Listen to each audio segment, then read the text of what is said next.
বিশ্বাস করেন কিয়ামতের আগে একদিন এক রাতের মধ্যে এই কোরআনের সব পাতাগুলো আল্লাহ তুলে নেবেন আসমানে।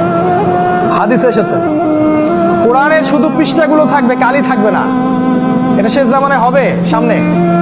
তিনি আরো বলেছেন যে এই কোরআন পরকালে হয় এই উম্মার পক্ষে সাক্ষী দিবে অথবা বিপক্ষে সাক্ষী দিবে। এই কোরআন কথা বলবে কাল কিয়ামতের মাঠে, বলবে যে আমাকে সে তেলাওয়াত করে নাই, আমাকে গবেষণা করে নাই।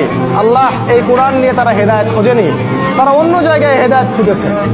আর কোরআন যার বিপক্ষে সাক্ষী দিবে কেউ কখনো তাকে জাহান্নাম থেকে বাঁচাতে পারবে না। হাসলেও দুনিয়া শেষ, কাঁদলেও দুনিয়া শেষ।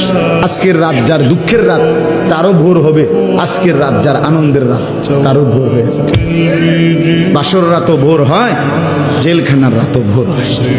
এটা তো শেষ হয়ে যাবে ভাইয়া। এরপরে কবর, হাসর, আখিরাত, পরকাল, নাকি এগুলো মিথ্যা? হ্যাঁ, 100 সত্যি। চলো আমরা বদলে যাই ইনশাআল্লাহ, মালিককে রাজি করি, আল্লাহকে সেজদা করি। ইনশাআল্লাহ বিজয় ইমানদারের, বিজয় মুমিনের, বিজয় কালেমার, বিজয় কোরআন।